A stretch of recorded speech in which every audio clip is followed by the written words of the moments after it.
Nothing is perfect, but haven't you heard it too many times? Yes, I know it's true. और ये chemistry में भी apply होता है, क्योंकि शुरुआत में केमिकल बॉन्डिंग में हम पढ़ते हैं कि मैम सारे स्ट्रक्चर्स लुईस थ्योरी से हम डिस्क्राइब कर सकते हैं, बना सकते हैं, बट फिर हमने देखा कि एक्चुअली सारे स्ट्रक्चर्स लुईस थ्योरी से, लुईस ऑक्टेट रूल से हम नहीं समझा पा रहे।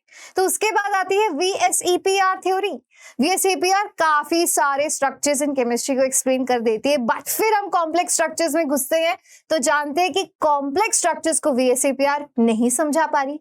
तो उसके बाद आती है हमारी वैलेंस बॉन्ड थ्योरी, जिसको प्यार से VBT के नाम से जाना जाता है।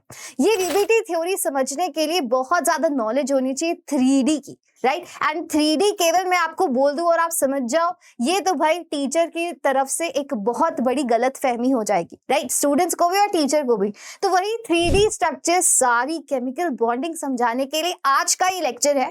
मैं आपको मॉलिक्यूल्स घुमा घुमा के दिखाऊंगी कि कैसे हाइब्रिडाइजेशन होती है, कैसे ऑर्बिटल्स की मिक्सिंग होती है, और सबसे पहले शुरुआत करते हैं कि VBT क्या है। So welcome to the rank plus channel बच्चा। My name is Durgesh Nandini and I am a chemistry educator on this channel. सबसे पहले जान लेते हैं वैलेंस बॉन्ड थ्योरी क्या है। तो बच्चा इसमें क्या होता है, इसमें ना ऑर्बिटल्स की मिक्सिंग होती है। ये चीज जो आप कौन से चैप्टर में पढ़ते हैं, second chapter structure of atom में आप पढ़ते हैं ऑर्बिटल्स की शेप। याद है, s ऑर्बिटल होता है मैम स्फेरिकल, p ऑर्बिटल होता है ma'am dumbbell shape, d orbitals की बहुत सारी शेप्स होती है। अगर मोटा मोटा बोला जाए तो बोल सकते हैं कि मैम मोस्टली वो कैसे होते हैं, डम्बल शेप के होते हैं। याद है ये चीजें। तो वही जो ऑर्बिटल्स पढ़े थे हमने, उन ऑर्बिटल्स की क्या करा रहे हैं, हम मिक्सिंग करा रहे हैं कोई भी मॉलिक्यूल फॉर्म करने के लिए। हम इस चैप्टर में बॉन्डिंग की बात करते हैं कि जब दो एटम्स, दो से ज्यादा एटम्स मिलते हैं तो क्या होता है, उनके जो ऑर्बिटल्स होते हैं उनकी मिक्सिंग हो जाती है। तो थोड़ा सा थ्योरी करते हैं, फिर मैं आपको 3D स्ट्रक्चर्स में लेके जाऊंगी। अब ये जो थ्योरी है, this talks about the overlapping of orbital. जैसे कि यहाँ पे देखिए SS ओवरलैपिंग, इसका मतलब क्या है, जैसे कि यहाँ पे मैंने लिया आपका s orbital, this is 1s and 1s orbital की मिक्सिंग करा दी, तो इस प्रकार से एक बड़ा सा गोला मिल जाएगा। इसको मैं ऐसे भी बना सकती हूँ, इस प्रकार के गोले को बना सकती हूँ। इस प्रकार से ये s ऑर्बिटल की मिक्सिंग से मेरा एक सिग्मा बॉन्ड बनता है। अब सिग्मा बॉन्ड क्या है बच्चा, जब एक न्यूक्लियर एक्सिस से आपकी क्या हो रही है, पास हो रही है लाइन, जब न्यूक्लियर एक्सिस पे आपका क्या बन रहा है, बॉन्डिंग बन रही है इंटर न्यूक्लियर एक्सिस पे, तब आपका क्या होता है, वो सिग्मा बॉन्ड। इसका क्या मतलब है कि बच्चा इसका भी न्यूक्लियस यहाँ है, इस एटम का भी न्यूक्लियस यहाँ है। तो आपको दिख रहा है कि जो बॉन्डिंग है ये इंटर न्यूक्लियस एक्सिस के प्लेन से हो रही है, तो इसीलिए इसको बोलते हैं सिग्मा बॉन्डिंग। सिमिलरली एक होती है sp ओवरलैपिंग, इसमें भी मैं सिग्मा बॉन्डिंग बना रही हूँ कि ये मेरा, for example this is the 1s orbital and this is my for example 2p orbital। इन दोनों के अगर मुझे बॉन्डिंग करानी है तो क्या करूंगी, चलो इसको भी 2s मान लेते ताकि बराबर बराबर की बॉन्डिंग हो जाए। अब नेक्स्ट क्या कर सकते हैं, इसको मैं, ये इंटर न्यूक्लियर एक्सिस हो गया, ये p ऑर्बिटल का भी और s ऑर्बिटल का भी, अब इन दोनों को मिक्स कराऊंगी तो इस प्रकार से मेरी सिग्मा बॉन्डिंग बनती है। सिग्मा का मतलब होता है कि जो इसके न्यूक्लियर से अगर पास हो रही है, न्यूक्लियस से पास हो रही है एक लाइन, उसको बोल दिया सिग्मा बॉन्डिंग। सिमिलरली आपकी है PP ओवरलैपिंग। PP ओवरलैपिंग क्या होती है, PP ओवरलैपिंग दो प्रकार की होती है। एक प्रकार है जो सिग्मा बॉन्ड बनाती है, फॉर एग्जांपल ये मैंने ले लिया एक PX ऑर्बिटल, दूसरा भी मैं क्या लूंगी, PX ऑर्बिटल, तभी इनकी क्या होगी, इनकी इंटर न्यूक्लियर एक्सिस बच्चा मैच होने चाहिए, तब ये क्या बनाते हैं, इस प्रकार से सिग्मा बॉन्ड बनाते हैं। दिखाई दे रही है, इस प्रकार की एक स्ट्रेट लाइन में पास करा सकते हो इनके न्यूक्लियस में से, तो ये होती है आपकी सिग्मा बॉन्डिंग। अब मैम इससे ज्यादा कुछ तो समझ आया नहीं, तो इसीलिए ये थोड़ा सा दिमाग में रखना है।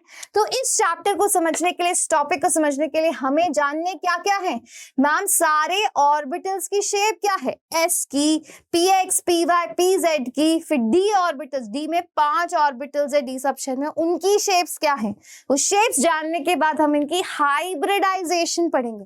हाइब्रिडाइजेशन कुछ नहीं होता, मिक्सिंग ऑफ ऑर्बिटल्स को हाइब्रिडाइजेशन मान लीजिए आप, कि जब मैं sp मिक्स करती हूँ तो sp बन जाता है, जब मैं एक s और 2p मिक्स करती हूँ तो sp2 बन जाता है, जब मैं एक s ऑर्बिटल और 3 p ऑर्बिटल्स को मिक्स करती हूँ तो sp3 बन जाता है। उन्हीं को मैं बोलती हूँ हाइब्रिडाइजेशन। तो मिक्सिंग ऑफ ऑर्बिटल्स को आप मान सकते हैं हाइब्रिडाइजेशन। तो और ये बच्चा VBT जो है ये एक्सप्लेन करती है कोवेलेंट बॉन्ड्स को। बहुत इंपॉर्टेंट है, कोवेलेंट बॉन्ड्स होती हैं जो शेयरिंग ऑफ इलेक्ट्रॉन से बनती है, और ये भी बताती है कि जो आपकी कोवेलेंट बॉन्ड्स है वो डायरेक्शनल होती हैं। इसका क्या मतलब है, आप जब भी हाइब्रिडाइजेशन पढ़ेंगे जिसमें हम मिक्सिंग करें ऑर्बिटल्स की, तो उनका कोई शेप होता है। sp हाइब्रिडाइजेशन का कोई शेप होगा, वो लीनियर होगी। sp2 होगी तो ट्राइगोनल प्लेनर होगी। sp3 होगी तो बहुत सारी होती है, बट मोस्टली इस चैप्टर में हम क्या पढ़ते हैं, sp3 का टेट्राहेड्रल शेप। स्क्वायर प्लेनर भी होते, कोई शेप है, रैंडमली अरेंज नहीं होते, कोई डायरेक्शन में एटम्स होते हैं। तो वही सारी डायरेक्शंस को मैं अभी आपको दिखाने वाली हूँ। And this explains the formation of sigma and pi bonds. वो क्या है आज के लेक्चर में सीखते हैं। So are you ready for the animation part? ये यहाँ से शुरू होता है एनिमेशन। सभी को पता है कि मैम जो s ऑर्बिटल है वो ऐसे सर्क्यूलर शेप का होता है। दिखाई दे रहा है, इसको मैं कैसे भी रोटेट कर सकती हूँ, सर्क्यूलर। ये आपको दिखाई दे रहा है कि ये x एक्सिस पे भी उतना ही है जितना ये y एक्सिस पे है। दिखाई दे रहा है, अगर मैं y एक्सिस को यहाँ ले आऊं तो ये y एक्सिस पे भी उतना ही है, x एक्सिस पे भी उतना ही है, और सिमिलरली z एक्सिस को यहाँ ले आती हूँ तो बच्चा ये z एक्सिस पे भी उतना ही है। ठीक है, तो इसका कोई एक्सिस डिफाइन नहीं होता है, ये नॉन डायरेक्शनल होता है, क्योंकि जितना ये x पे है उतना ही y पे है उतना ही z पे है, राइट। तो ये स्फेरिकल शेप का होता है आपका 1s ऑर्बिटल। अगर मैम ये 1s ऑर्बिटल है तो 2s ऑर्बिटल किस प्रकार का होगा, तो बच्चा जो आपका 2s ऑर्बिटल होता है वो 1s की तरह ही है बट बिगर है। दिखाई दे रहा है, ये स्फेरिकल शेप है बट बड़ा है, बड़ा ऑर्बिटल। जैसे जैसे आपका नंबर बढ़ता जाता है 1s 2s 3s, तो क्या होता जाएगा, आपका जो आपकी जो क्या बोलते हैं साइज है वो इंक्रीज होता जाएगा, राइट। नेक्स्ट हम p ऑर्बिटल्स देखते हैं। p ऑर्बिटल्स अगर मैं दिखाती हूं आपको, p orbitals let us find, सबसे पहले देखते हैं 2px ऑर्बिटल। 2px ऑर्बिटल का क्या मतलब है कि वो उसका जो डम्बल शेप है, जो 2px का डम्बल शेप है वो कहां पे होगा, x एक्सिस पे। 2px का मतलब है जो डम्बल आ रहा है आपका वो x एक्सिस पर है। सभी को x एक्सिस नजर आ रहा है यहाँ पे, ये x एक्सिस जो मेरा इलेक्ट्रॉन डेंसिटी है वो मेरी कहाँ पे प्रेजेंट है, x एक्सिस पे। ये क्या रिप्रेजेंट करती है कि यहाँ पे इस पोजीशन पे आपके इलेक्ट्रॉन्स मिलने की सबसे ज्यादा प्रोबेबिलिटी है। तो this is your px orbital, right. Similarly मैं आपको 2py ऑर्बिटल दिखाती हूँ। 2py orbital, where are you, 2py is here. 2py orbital में क्या होगा, जो इलेक्ट्रॉन डेंसिटी होगी वो आपकी कहां पे होगी, y एक्सिस पे। ये देखिए, this is the y axis and y axis पे है। अब y एक्सिस को आपको ऐसे देखने की आदत है तो ऐसे देख लो, y एक्सिस पे है आपका क्या, y एक्सिस पे आपकी इलेक्ट्रॉन डेंसिटी है, समझ आया। उसी के साथ 2pz देखिए, जहां पे z एक्सिस पे आपकी सबसे ज्यादा इलेक्ट्रॉन डेंसिटी होगी। लेट इट ओपन, थोड़ा सा समय लग रहा है but it will open, yes it has open yet. ये देखो z एक्सिस पे आपकी इलेक्ट्रॉन डेंसिटी। मैम ये तो हमें पता थे, आप मुझे d ऑर्बिटल्स दिखाइए, तो मैं d ऑर्बिटल्स दिखाती हूँ आपको।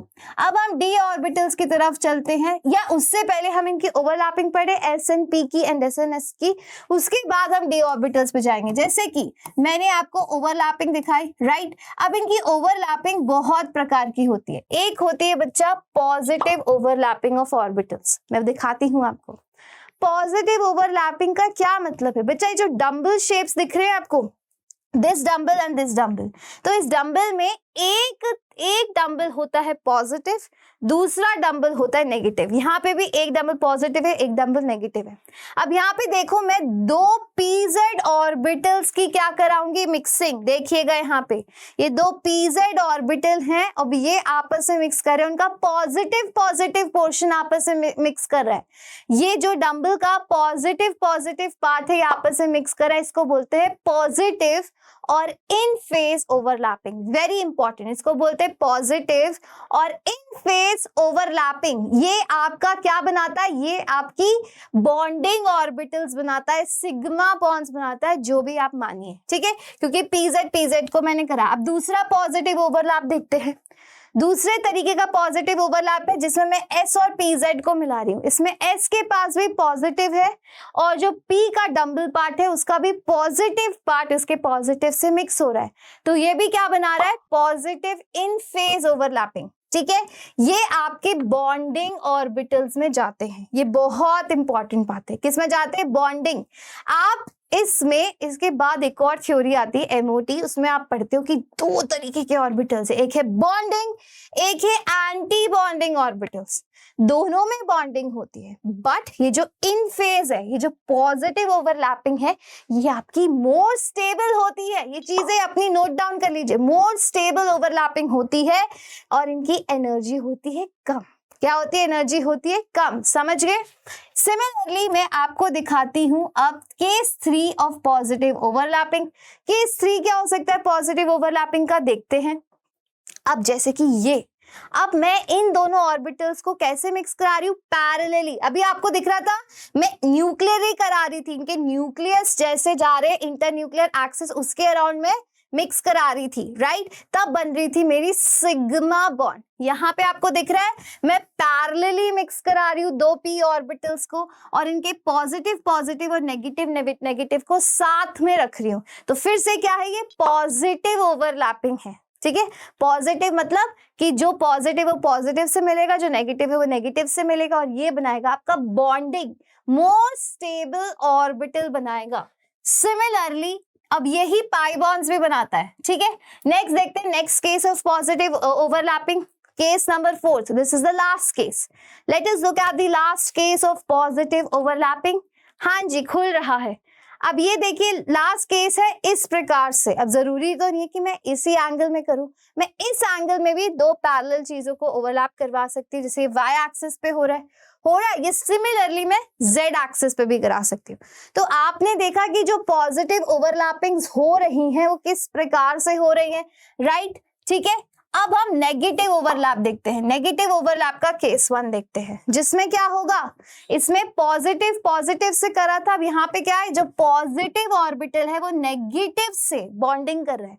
यहाँ पे बॉन्डिंग होती है। अगर कोई आपसे पूछेगा कि मैम जो नेगेटिव ओवरलैप है क्या वहां पे बॉन्डिंग नहीं होती, होती है, बट वो उसको हम बोलते हैं एंटी बॉन्डिंग। वेरी इंपॉर्टेंट, यहाँ बोलते हैं इसको एंटी बॉन्डिंग ऑर्बिटल, जिसकी एनर्जी ज्यादा होती है, मतलब वो कम स्टेबल होती है।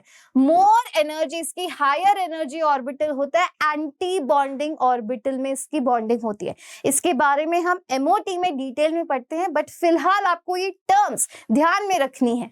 ये समझ आया, ये first kind of negative overlap है। नेगेटिव ओवरलैप केस 2 देखते हैं। अब इसमें क्या था, पीजेड को मैंने मिक्स कराया था। नेक्स्ट हम देखते हैं 46% प्रोग्रेस हो चुकी है, ओके। नेक्स्ट ओवरलैप देखिए पीजेड और एस। अब यहाँ पे क्या है, एस के पास पॉजिटिव है और आप पी का नेगेटिव ऑर्बिटल को इसे ओवरलैप करा रहे हो। वंस अगेन ओवरलैपिंग होगी, बट यहाँ पे किस प्रकार का ऑर्बिटल बनेगा, एंटी बॉन्डिंग ऑर्बिटल, ठीक है। चले नेक्स्ट पे चलते हैं। ओवरलैप का केस, नेगेटिव ओवरलैप का केस 3। अब देखते हैं कौन सी तीसरी प्रकार की, ये देखिए अब यहाँ पे मैं पैरेलली मिक्स करा रही हूँ। अब जो ये दो लोब्स हैं आपके, पॉजिटिव लोब नेगेटिव लोब से मिक्स कर रहा है, तो मतलब कि मैम ये आउट ऑफ फेज ओवरलैपिंग है, ये नेगेटिव ओवरलैपिंग है। यहाँ पे मेरा इलेक्ट्रॉन एंटी बॉन्डिंग में जाएगा, मतलब हायर एनर्जी वाले ऑर्बिटल में जाएगा। अंडरस्टूड। इसके बाद नेक्स्ट पे चले। अब हम नेक्स्ट पढ़ते हैं जीरो ओवरलैपिंग। जीरो ओवरलैपिंग क्या होती है वो भी देख लेते हैं। जीरो ओवरलैपिंग वो होती है जहां पे आपकी बॉन्ड्स नहीं बनती। This is where there is no bond formation. Negative overlapping में होती है bond formation, but antibonding में इलेक्ट्रॉन जाती है, बट यहाँ पे there is no bond. Zero मतलब हो ही नहीं रहा ओवरलैप।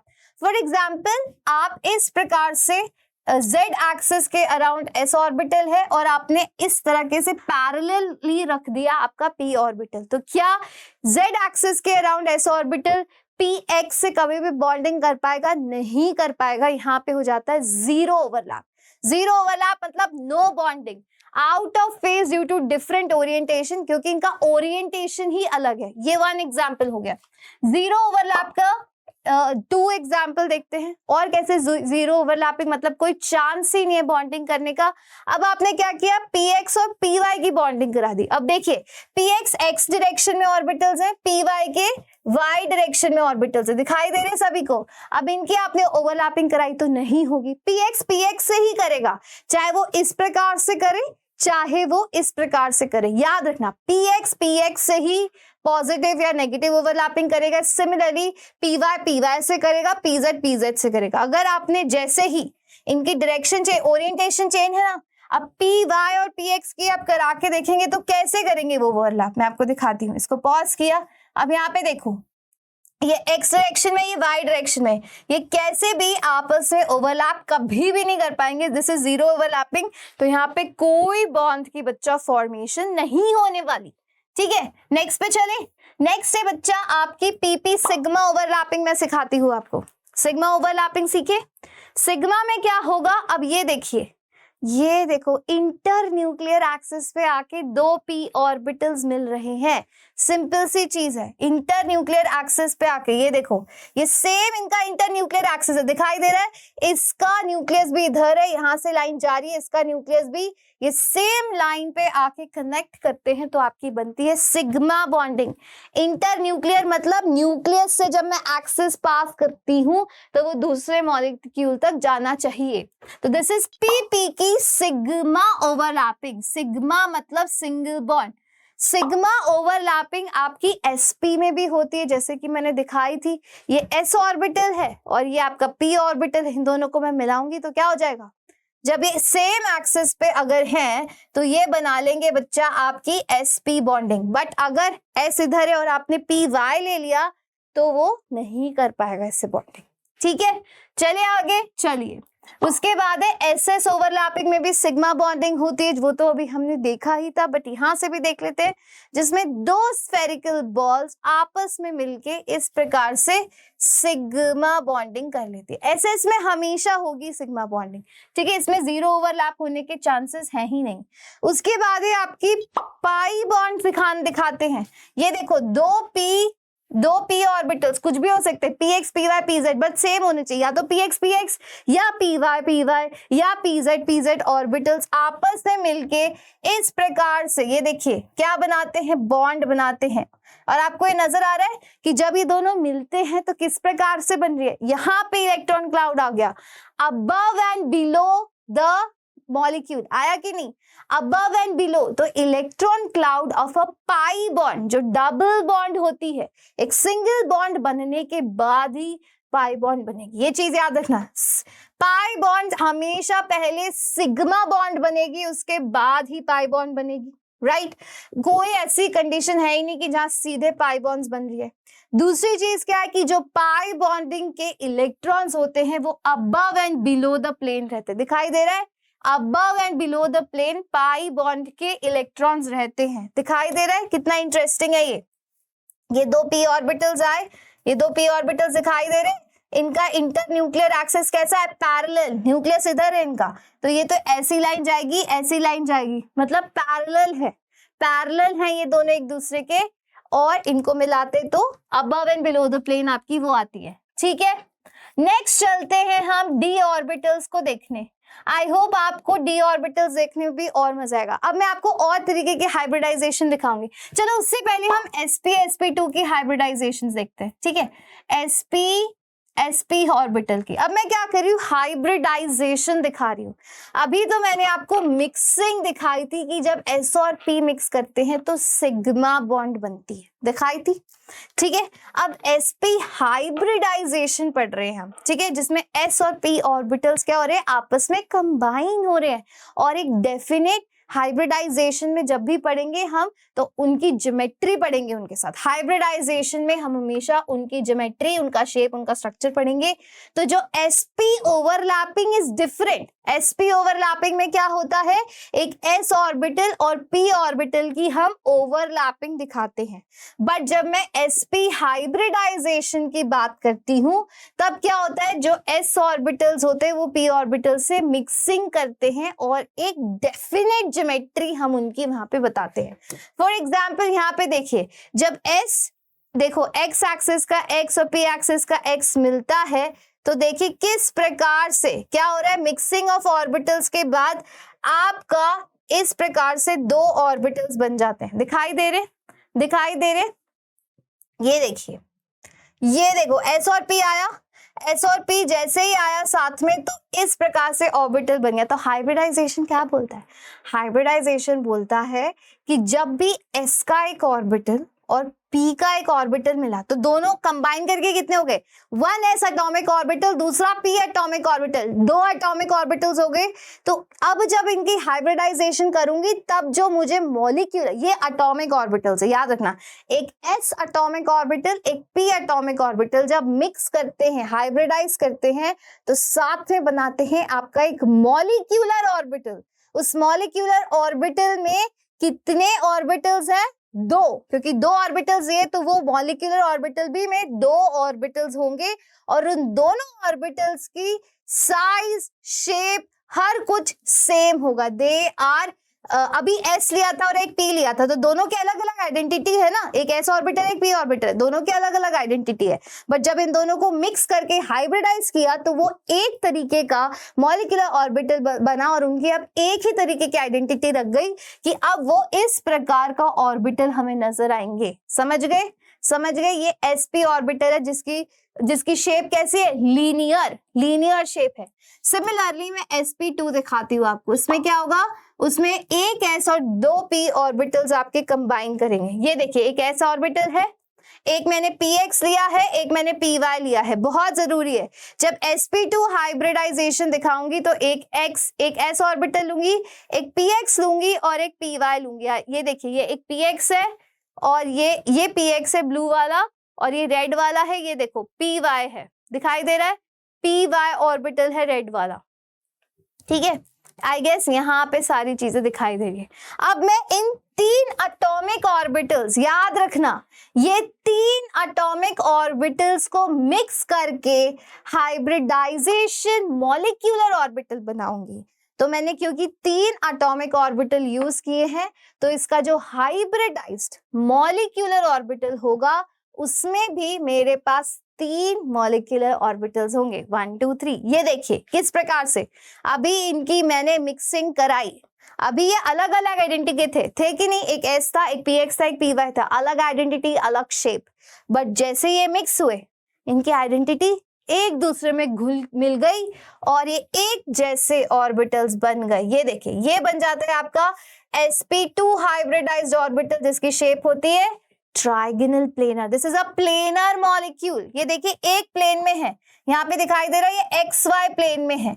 XY इनका कोई 3D Z कंपोनेंट नहीं है, ये सिर्फ XY प्लेन में है। ये 2D मॉलिक्यूल है, ये प्लेनर मॉलिक्यूल है, सिर्फ XY प्लेन में। दिखाई दे रहा है, दिखाई दे रहा है। अब यहाँ पे तीन ऑर्बिटल्स मिक्स किए थे, एक था S2p, तो S2p आप इनको आइडेंटिफाई भी नहीं कर पाएंगे। अब ये मिलके एक जैसे बन गए, इनको हम अब अलग अलग नहीं कर सकते, इनकी एनर्जी भी सेम है, इनका शेप भी सेम है और इसकी शेप हो जाती है ट्राइगोनल प्लेनर। सिमिलरली sp3 की बात करते हैं। sp3 में क्या होगा, एक s और तीन p ऑर्बिटल्स। ये देखिएगा एक s है और px py px, ये px है ग्रीन, ये py है और ये pz है। ठीक है, इन सारे ऑर्बिटल्स को मैं मिक्स कर रही हूँ। ठीक है, इन सारे ऑर्बिटल्स को मैं मिक्स कर देती हूँ। जैसे ही मैंने मिक्स किया तीन ऑर्बिटल्स, तीन एटॉमिक ऑर्बिटल्स लिए थे, तीनों की अलग शेप थी, अलग आइडेंटिटी थी। मिक्स किया, हाइब्रिडाइज किया तो मेरे पास मॉलिक्यूलर ऑर्बिटल बनेगा, जो भी जिस मॉलिक्यूलर ऑर्बिटल्स भी कितने होंगे, चार होंगे। चार एटॉमिक ऑर्बिटल से चार हाइब्रिडाइज्ड मॉलिक्यूलर ऑर्बिटल्स बनते हैं बट उन 4 एटॉमिक ऑर्बिटल्स की शेप और आइडेंटिटी डिफरेंट थी। वो एक s था, एक px था, एक py था, एक pz था, बट जब ये मिक्स हो जाते हैं तो इनकी आइडेंटिटी एंड एनर्जीज सेम हो जाती है और इनकी शेप भी क्या हो जाती है, sp3 है तो ये क्या ले लेता है इस प्रकार से टेट्राहेड्रल 3D शेप दिखाई दे रही है, टेट्राहेड्रल 3D शेप। ये देखिए z एक्सिस पे भी है और इस प्रकार से टेट्राहेड्रल शेप है, राइट। इन सभी के बीच का एंगल 109 डिग्री 28 मिनट्स होगा। तो this is one kind of sp3 hybridization, ठीक है, this is one kind of sp3 hybridization tetrahedral shape जो ऑर्गेनिक मॉलिक्यूल्स में बहुत कॉमन होती है।